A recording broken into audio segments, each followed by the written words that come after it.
welcome everyone who has just joined. We'll wait a minute or two for everybody else to trickle in, but whilst we're waiting, it would be great if you could vote in the poll on the screen, which asks how you got into cybersecurity. And the options are whether it was following a college degree, a referral, an internship, or whether it was a career switch. It's probably worth noting we'll do a deep dive into this shortly with the panelists too, but we'll just wait a couple of minutes.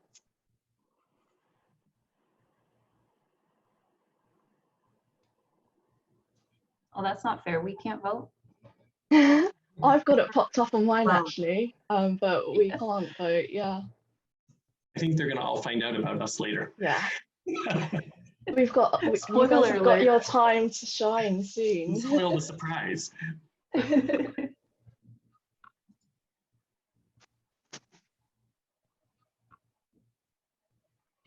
It is interesting, not to spoil anything, but it's interesting how each of you have gotten into security for sure. I think I probably spent over an hour listening to each of your stories first.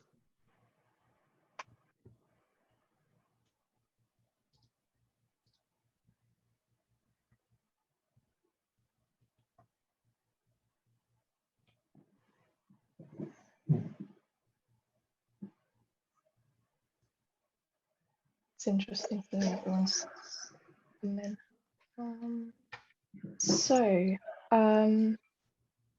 I think the results are in, and that's interesting. So there's 29% of people getting into cybersecurity via a college degree, 5% via a referral, 5% via an internship, and 62% via a career switch, which I imagine is pretty similar to everybody here today. So yeah, I mean, good morning, afternoon, or evening, dependent on where you are in the world, and welcome to our first event of the series, Women in Cyber, My Journey. You can now expect an hour's worth of discussion amongst the panel, along with a live Q&A, followed by half an hour of networking for those that wish to continue the conversation further. If you want to join the networking session later, follow the link in the chat. So I'm Katie Chan, and I'm an information and cybersecurity recruitment consultant at Broadgate Search. Being a female and originally from Hong Kong, driving change for diversity, equity, and inclusion is constantly at the forefront of my mind. And I really hope to do this by embodying, embracing, and empowering people, as well as ensuring that everyone is heard. So I'll be the host and chair for today's webinar, where we'll be talking about how individuals have entered the security arena. We'll also address the gender inequity within the industry and discuss ways to attract, hire, and retain diverse talent. Cybersecurity ventures have predicted that women will hold 25% of cybersecurity jobs globally by the end of 2021, and that's up from 20% in 2019. But there's still a lot of work to be done.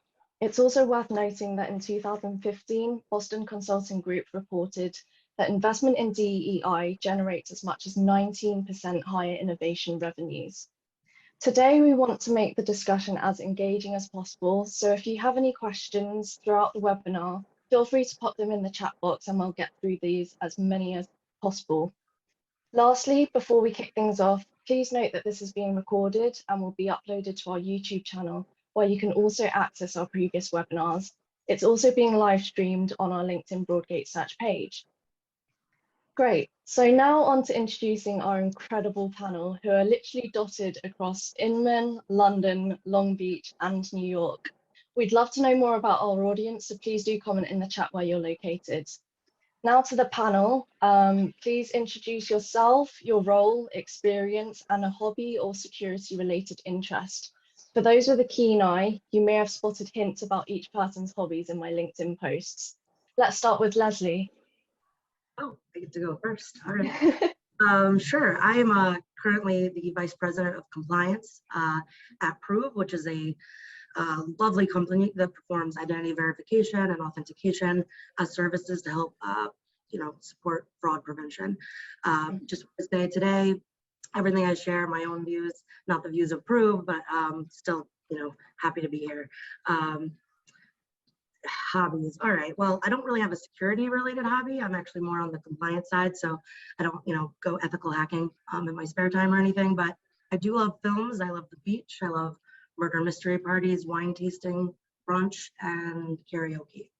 Those are a bunch of hobbies. Okay, great. Next up we have Jake.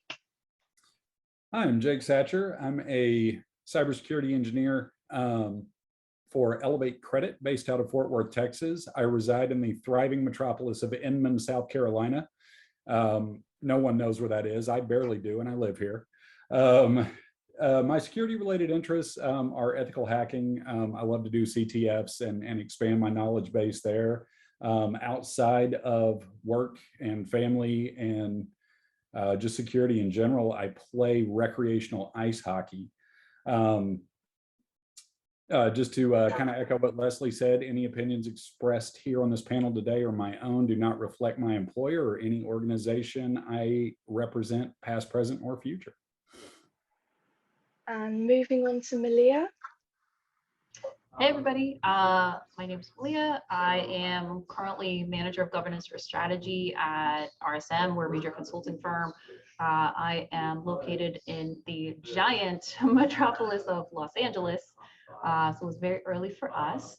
And also Navy veteran, so happy to talk about veteran things today. My hobbies. In the last year, played a lot of video games, been stuck inside. But normally I love hiking, camping, getting out in the nature. It's a great way to kind of clear your head and get away from technology. Cybersecurity related, I do a lot of research in disinformation and deepfakes. I actually give a talk about it, and it's one of my hobbies is to dive into there and cyber threat intelligence. Great. Just before we move on, could we just make sure that we're all on mute in case there's any background noise for others? Monica? Hi everyone. My name is Monica Young. I am the Information Security Manager at Which. My company basically are championing for consumer rights within the UK. I have actually recently switched my career into InfoSec, and I've gone through many careers changes kind of in my time. Really happy to be in cybersecurity and to be in information security as well. My main background probably more into auditing, compliance as well, similar to Lesley. I'm just really happy I moved to InfoSec and cybersecurity. Outside of work, I am a very water sport person. I really enjoy swimming. I used to swim for the Chinese national team when I was little, a long time ago. And rowing and stuff. So I'm looking forward for this whole thing, pandemic go away, and then we can go back to normally swimming and rowing again. Definitely. I think we're all looking forward to kind of getting out and about and doing all the things that we love to do.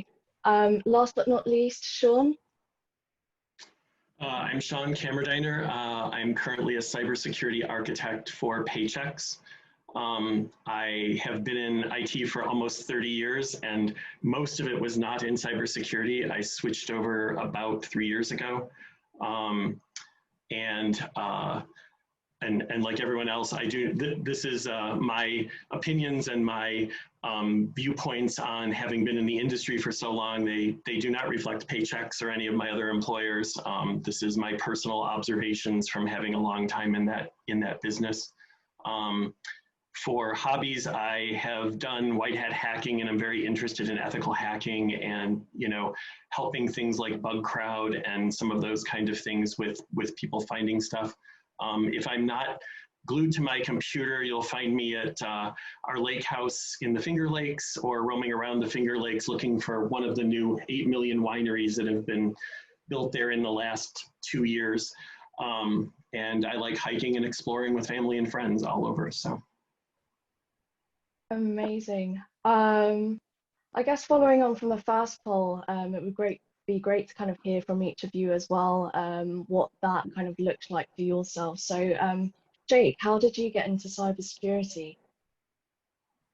So I was in the career switch group. about or toward the end of 2014 into 2015, I was working for a retail chain, convenience store chain over here that's based out of Tulsa, Oklahoma. And I had sort of climbed the career ladder there all the way up and managed to land a job working it was software at the time, but it ended up being IBM. Building servers for customers in a data center for, unfortunately, at that time, what was a very sizable pay cut.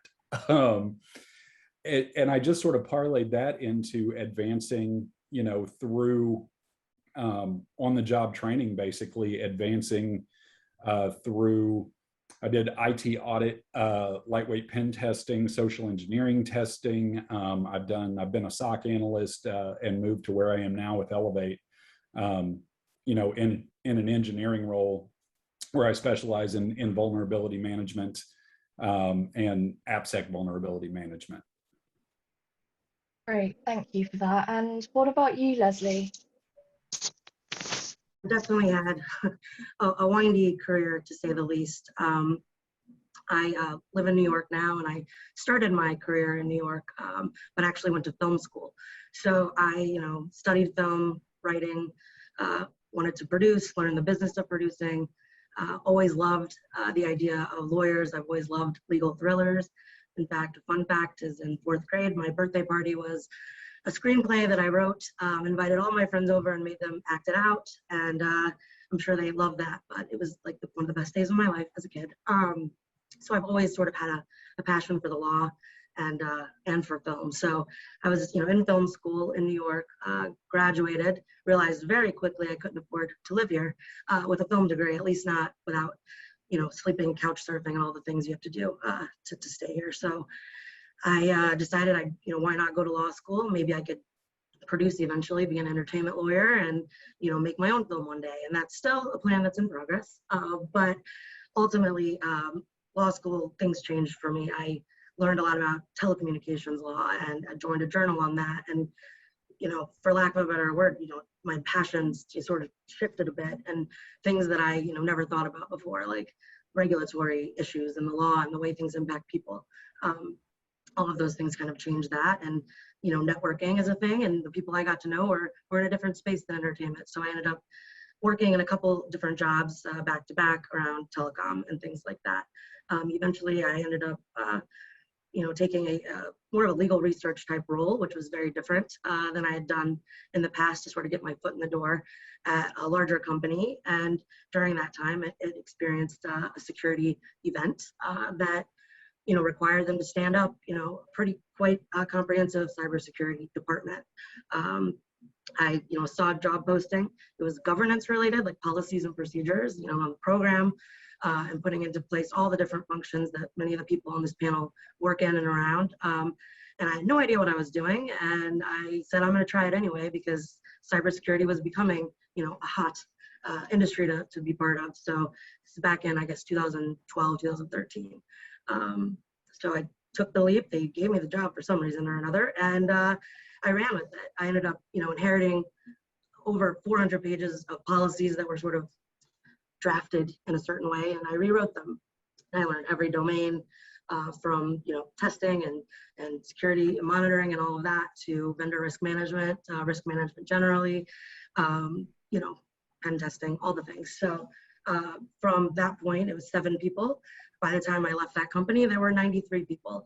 By the way, like 4 of them were women in the actual technical parts of that, by the way. But it was a really life-changing experience for me. And again, a turn I wasn't expecting to make. From there, I ended up leaving because I wanted to experience certain things around privacy that was becoming popular at the time because of GDPR being announced. So I pivoted again and took some risks, landed some with luck, some pretty good opportunities to really just learn and experience the audit side of things and all of that, which culminated to my role now, which I oversee information security, I oversee audit and assurance, client risk engagement, vendor risk, a lot of different pieces of the puzzle. I'm really more of a program and process person more so than a technical person, but I can speak it. And I think it's just been an unexpected blessing. Yeah, definitely. I think it's so kind of you learn so much by going down such a long-winded route. Monica, can you explain the path that got you to where you are today? Yep.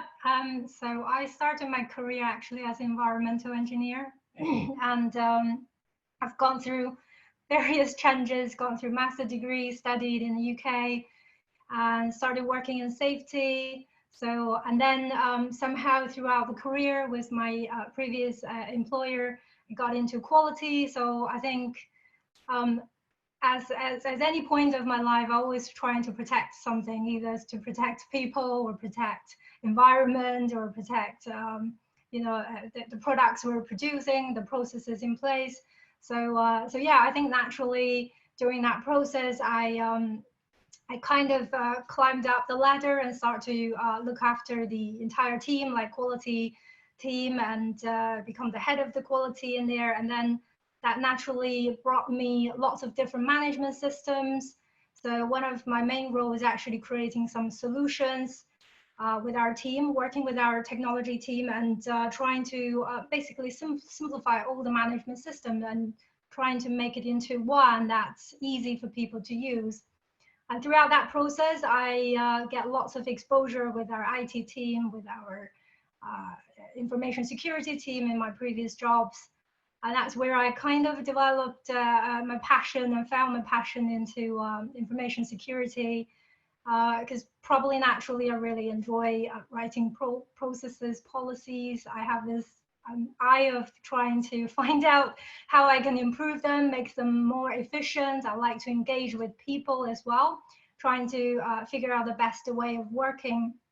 So I think that just kind of led me into becoming an auditor, and then starting to conduct a lot of audit, writing reports, probably not very exciting for lots of other people, which is more into the technical side, is very exciting. Well, then I think after that, I moved into Revolut and started to become a security manager in there, mainly looking after the GRC, the governance, risk and compliance side, looking after the payment card industry, security standards program as well. So I learned a lot from my job when I was at Revolut, and absolutely enjoy it. So just never found out one day is the same. Every day you get to learn something new. So now, yeah, I'm moving to a different company now with Which, and yeah, absolutely thrilled, because not only that I'm carrying out what I'm doing usually on the GRC side, I definitely just try to embed myself into the technical side and trying to get engaged with our DevOps team, trying to understand how we implement DevSecOps and all that concept. Working with our engineering team and trying to get more out of it. So kind of like slowly moving into cybersecurity.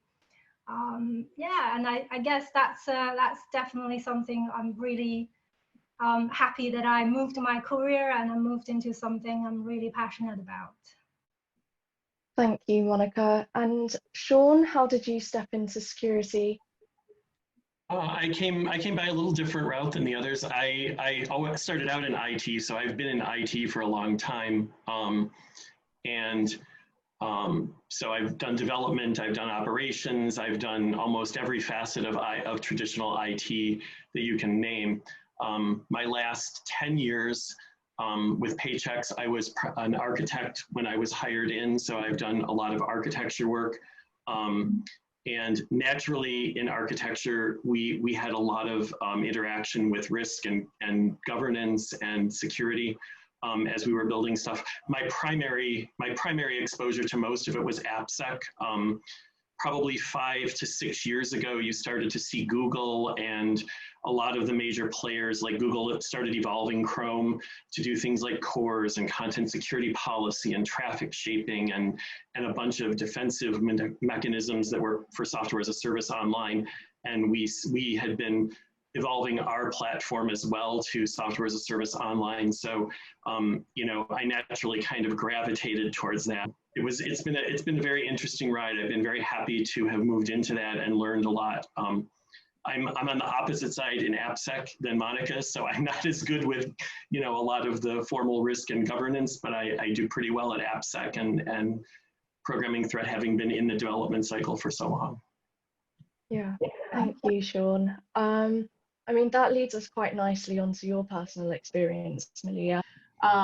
So originally I went to college. I was a first-gen college student, so I also didn't know what the heck I was doing. My dad was an electrician, my mom was a nurse. And while I was going to school, it's funny, I talked to lawyers and they were like, yeah, don't be a lawyer. Go do preventative, go be on the preventative side. We are the after the fact. And that's kind of stuck with me through my whole career. And that's why I've stayed blue team, what we consider blue team. That's the defender side of cybersecurity. Because I like that aspect. I like being on the preventative maintenance side. Unfortunately, the recession hit while I was in college. Student debt is real, y'all. And at the time, we were doing a lot of like public outreach. And what I really wanted to do was maybe get into international diplomacy or something, some sort of international NGO. And again, working to try to defend people. Originally, I tried to join as a translator. I'm good at languages. And they said, yeah, no, you have too much college debt. You might be a security risk. So go do this cybersecurity thing instead. And I was like, sure, why not? So I ended up being what's considered a sonar technician. It's kind of a weird mixture. It's a thing that only exists in the Navy. So it's really hard to explain to civilians. But basically, I maintained and operated all of the equipment that was used in the search and seizure of foreign and domestic submarines. What that means is I was a glorified sysadmin that also was privy to really secret stuff and was put in charge of this whole cybersecurity training program for my ship. And that was my introduction to cybersecurity. I left the Navy, did a couple of deployments, left the Navy, and then I was like, hey, this cyber thing was really cool. Does anybody know about it? And then was trying to see how do I continue doing my job, not on the ship, on shore. And then that's how I've worked since then. And I've done a lot of work. I started working at a nonprofit when I first got out to work with veterans, because that transition sucks. I don't know if we have any veterans in the audience, but the military just kind of boots you out and they don't really do anything to try to help you. I was helping other people write resumes. Because imagine you're 18 and you join and you've never had a job except for the military, where they tell you when to wake up, what time to wake up, what to eat, when to eat, what to do. Everything is told for you. And all of a sudden you have to be in charge of your whole day. A lot of people get lost. And so that's what I've done since I got out, is try to help folks. I actually took a brief break in my career. I left the industry in 2016 because I found out my mom was diagnosed with terminal brain cancer, and no job in the industry at that time offered me the flexible work hours. I live in Los Angeles. She was in East Coast time zone, so I had to wake up at 4 a.m. every day to try to manage her care and try to coordinate, get her to her appointments, set up hospice care, et cetera, and I had to learn how to do that at a very young age. Mom was only 59. And that was what I was so frustrated with. That's why I've always been an advocate for this remote work style, the flexible work-life balance and everything else like that. Because if that had existed, I wouldn't have had to leave the industry to help care for my mom. And even when I came back from the industry, I was treated like an entry-level worker. So I've had to work my way back up to where I'm at now, which is manager of governance or strategy, where I like to say I'm an engineer who knows a bit about compliance. So I'm dangerous. I know the rules and I know how to break them. So I know both sides of the fence. And I quite enjoy it. Right before this, I saw somebody in a chat recognized the twin, oh, you only see the one, the twin sunsets. That is from Star Wars. I previously worked at Hulu/Disney, where I was built their vulnerability management program there. So lots of fun things. I've done a lot of stuff. Hopefully that was it. Yeah, no, really cool. As we move on to the next question and hear each of the panelists take on this, please take part in our next live poll to let us know what the most appealing factor when considering a role in cybersecurity was for you. The options are as follows: job security, work-life balance, career progression, money, challenge of the role, culture, L&D opportunities, or an opportunity to make an impact. I probably can relate to people who changes career, were willing to thinking about changing career, moving into cybersecurity. is that you need to have that nourishing culture surrounding you that makes you feel like it's okay. You can ask questions, probably would be very entry level or very basic, and to lots of people that, you know, it's well known that you don't have to feel that pressure. Oh, am I asking like a stupid question and stuff like that? So you feel like you're relaxed, and you don't have that pressure kind of like delivering all the time without being able to have that environment to learn. So I think to me, part of that culture actually helped me, and having people surrounding me are being considerate, and knowing that I was just entering a new field, willing to answer my stupid questions and trying to explain to me about things. So I think because of that, I get what I really wanted, which is to continuously learn about InfoSec security and different people's perspective about how they see security as well. So I would definitely say culture is very, very important. Okay, great. And just in the interest of the poll, I'll just fly through a couple of you guys. So, Jake, which option would you have gone for? I agree 100% in culture. You know, I look at the other items on the list. Job security is, to me, a part of culture, right? Because team fit is critical in any role, especially in entry-level roles. If you have a good team, if you have great leadership, you're going to have the opportunity to be successful, and it's going to lead to you wanting to remain in the job long term. If I'm ever looking at a role, money is one of the last things I really consider, because if I have all of these other things that make me feel a part of the team, that make me feel a part of the org, it drives me to be more successful, and the money comes with that. So, you know, I think culture fit is always going to be number one in my book. Yeah, sure. And I mean, in the kind of the poll, the majority actually voted for challenge of the role, and with 31% voting for that. 24% went for learning and development opportunities, and 21% went for an opportunity to make an impact. So that's quite interesting to kind of see how varied everyone's thoughts are. We'll move on to the next question. So this goes to you, Shawn. How did 2020 impact your cybersecurity career? It was interesting. I had only been in the role in cybersecurity for like 6 months when, you know, of course, the pandemic hit and everybody started getting locked down. Our company very quickly made a transition to basically almost 100% working from home. We only had staff on site that was absolutely necessary. The entire company was pivoting at the time. Enterprise security was helping operations figure out how we were going to secure, you know, that many people at home and working remotely as opposed to in office, which had been our mostly our norm before that. We had, you know, as you know, the incidence of cybersecurity, you know, threats and cybersecurity incidents skyrocketed during that time. So, you know, we had, you know, major issues that were constantly going on. So, you know, we were trying to make sure our customers had the best service and everything, and to do that in a, you know, in a time when a lot of them were also working remotely and their entire work pattern and home life were disrupted was very, very difficult to go through. We were extremely busy. You know, it was a constant thing where a lot of my friends, unfortunately, had either been furloughed or laid off, including family and stuff. You know, all of us that were working in cybersecurity were kind of on, you know, 10-hour days and trying to just get everything done as it was coming in from 10 different angles at us. So it was a wild ride in the last 18 months. Definitely. I think Malia just literally popped into the chat about SolarWinds, and I mean, that was something for sure. Let's talk about imposter syndrome. I know that's resonated with quite a few of us here. So this can have a huge impact on our confidence and emotional strength. Jake, we'll go to you first. What advice would you give to others who may be experiencing imposter syndrome?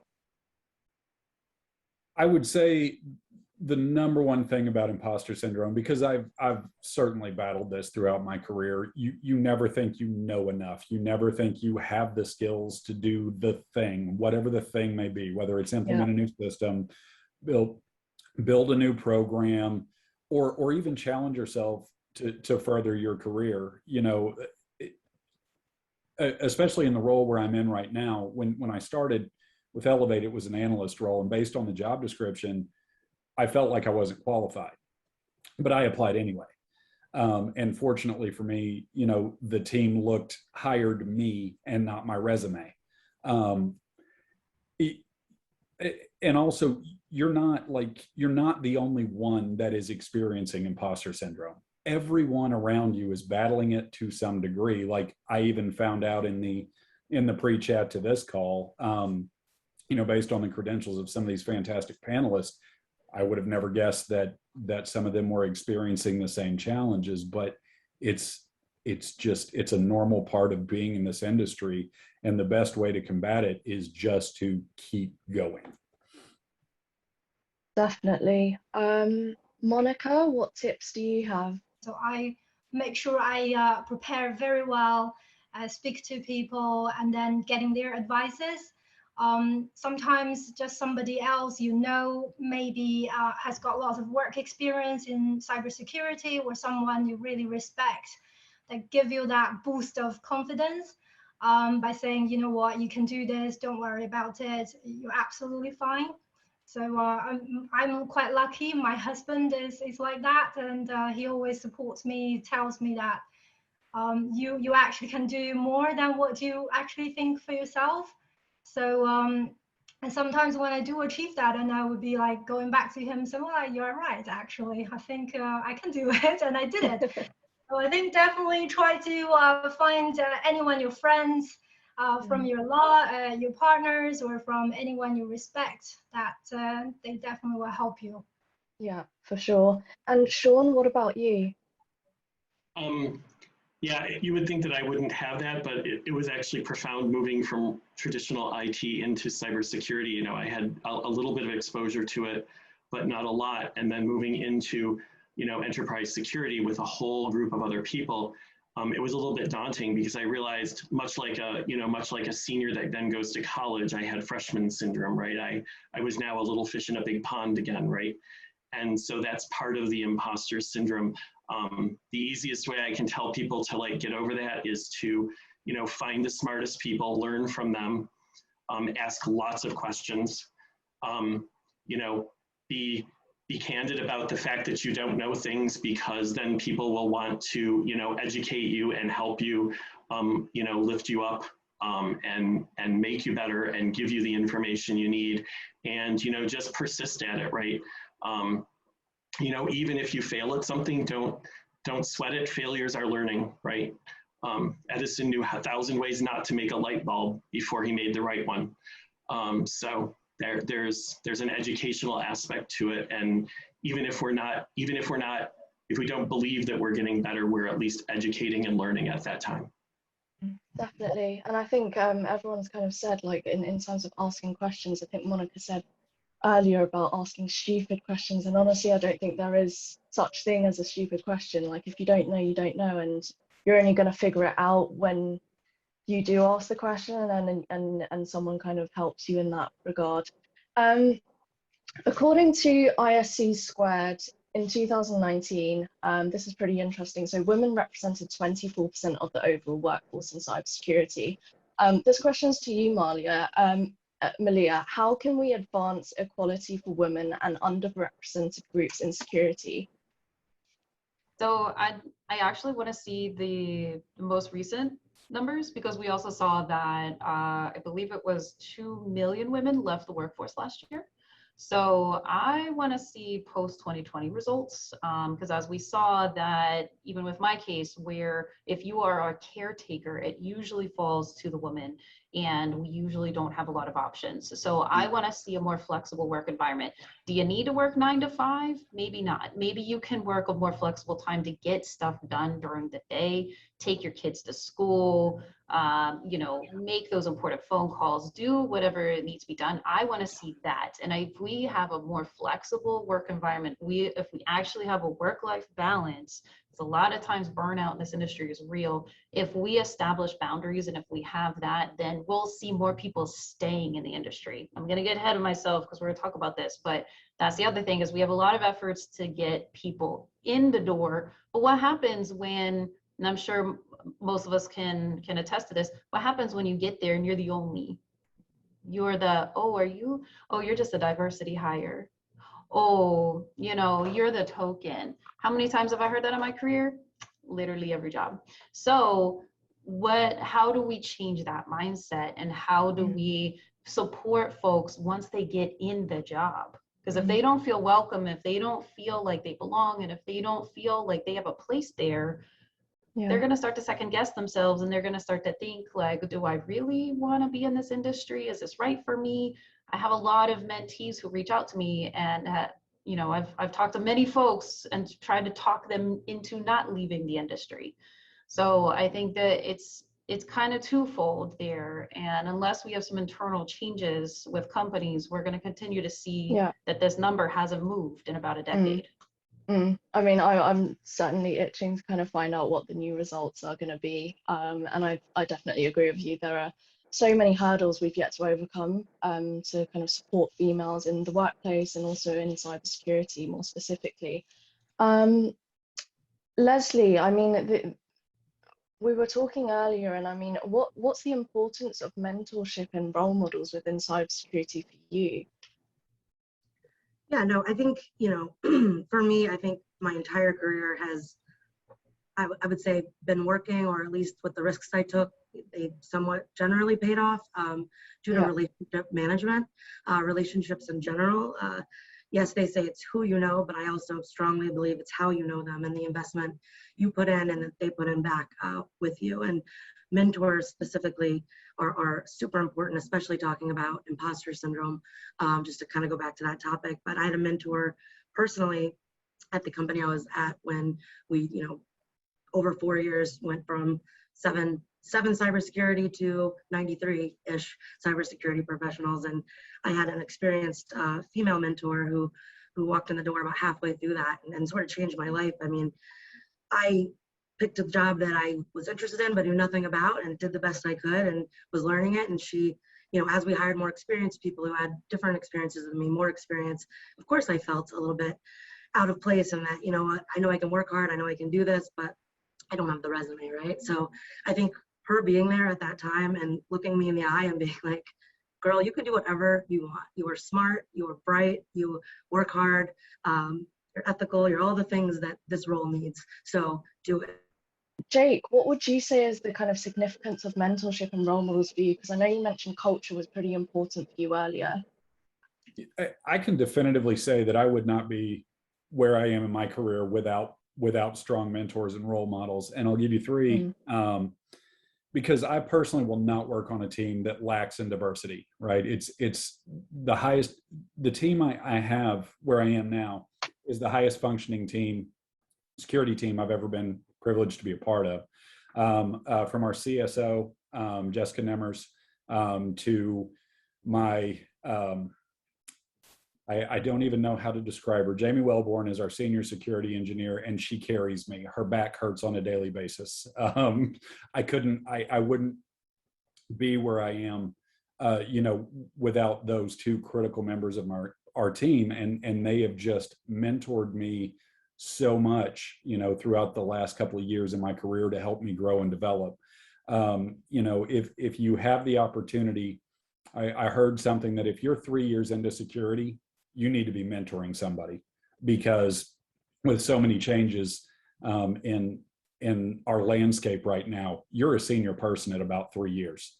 And if you are new into security, latch onto somebody, grab them and say, you're my mentor now, you know, and get that exposure and use their knowledge and experience to help yourself grow as well. Yeah, definitely. And Monica, what do these sorts of resources mean to you in terms of mentorship and role models? Yeah, I guess quite similar to Jake and Lesley as well. I think my probably is not particularly attached to security when I move into security, but throughout my entire career, because I changed my career like for many times now. I guess I was very lucky. I get to work with lots of my line manager who are actually really good, and they are my literally my mentor. So I think it was again probably when we talk about that we're not feeling confident, when we have that imposter syndrome happening to us, then you would have them to be there to support you. Either I think throughout my career, either is to tell me it's okay, that, you know, let's do it together, or, you know, tell me if there's anything you feel you're not confident about, let's go through it together, or just tell me that I can do it, and be there to support. And sometimes I just feel like it's not really how much technical stuff they really helped me with, but actually to make me believe I can learn it, I can do it. And then you later find out you actually can do it.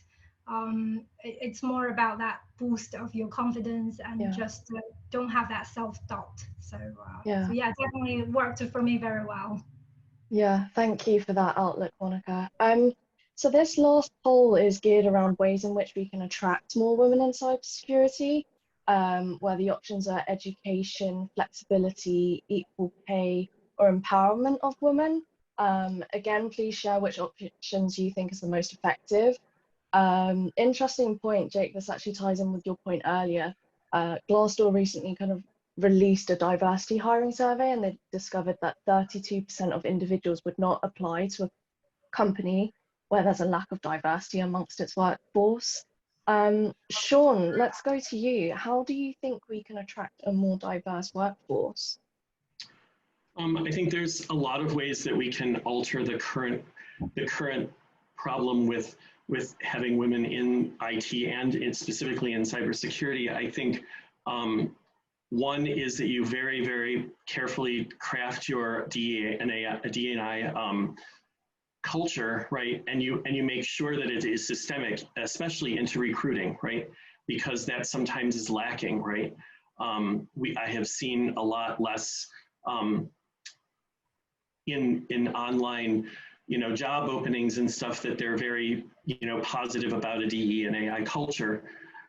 So I think that's one way you do it. I think education is also very important. I think we need to find out what the cultural and social stigma is, and break that for women going into a lot of this, all of the different STEM you know, disciplines, because there seems to be still a cultural slant that, you know, recruiters and, you know, mentors and stuff, even at schools, kind of defer women from going into those things, which is really, you know, which is really very, very disappointing to me, right? I think we need to be very, very careful to make sure that anything that's considered a man's world isn't really anymore, right?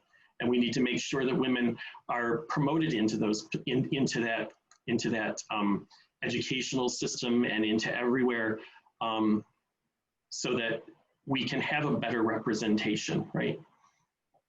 I think it's really, it's really from the beginning, right? When we still have cultural norms of toys that are being made, and one toy is appropriate for women and one is appropriate for men. I don't buy into that, you know. Gordon Ramsay's a cook and Grace Hopper was. Monica, like as an applicant or a hiring manager, what aspects of the hiring process have stood out to you? Yeah, I guess I can actually talk about from both perspectives. So I think my experience as an applicant before was that when I applied for the jobs in the security, I was given a home task, and I was given 3 days to complete that home task, which I had never ever done it in my whole life. So I basically didn't sleep for that whole 3 days, and I just went into learning and Googling and get those tasks done. And then I wrote a report for that. And I think after that, it kind of, at the beginning when I applied, I just felt like, you know, let me go apply and see how it goes. And then when I did finish that task, I suddenly realized, you know what, I can do this. It's not that, as long as I want to learn, as long as I am willing to invest my time, obviously not recommending everybody to don't sleep and just study all the time. But yeah, I think that part of the recruitment process actually boosted my confidence to continue to apply for that job. But as a hiring manager, which is we're hiring at the moment, I get to go through that process with our recruitment teams continuously. I guess that really stood out for me is to see the passion from the people that we're hiring.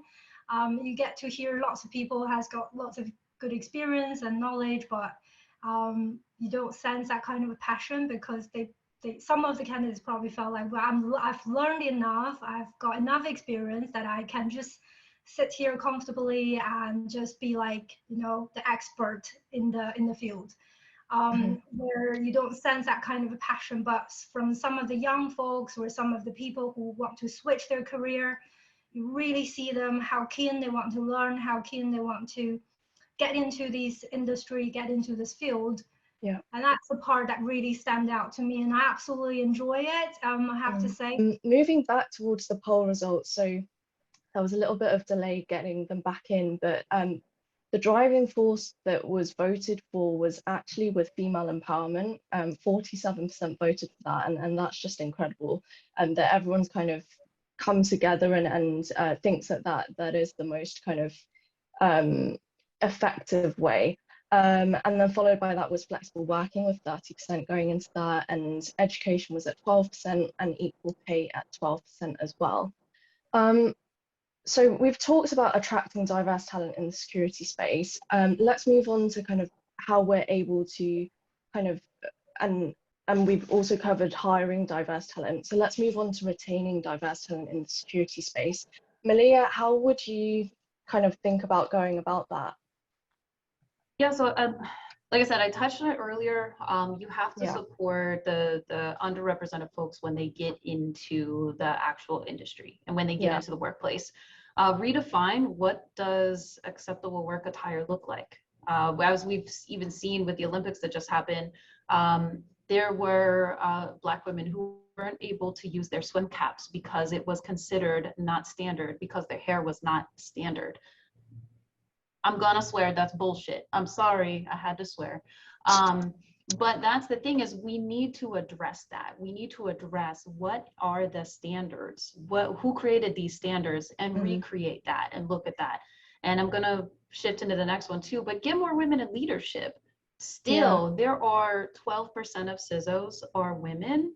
Unacceptable. It's 2021, y'all. It's almost gonna be 2022. Hell no. We need more women in leadership.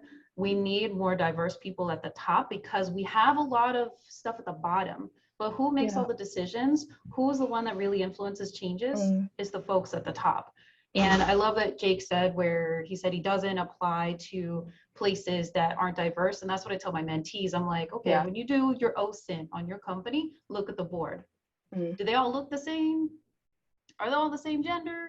Maybe skip, because they may talk about that they like diversity. They may, you know, put up rainbows during June and everything else like that. But if they aren't actually doing the work, and if they aren't actually changing things, and they aren't actually putting folks in leadership who represent those, you know, months of the year that they celebrate, no, you had your chance. It's our time now. It's time enough to get folks in leadership.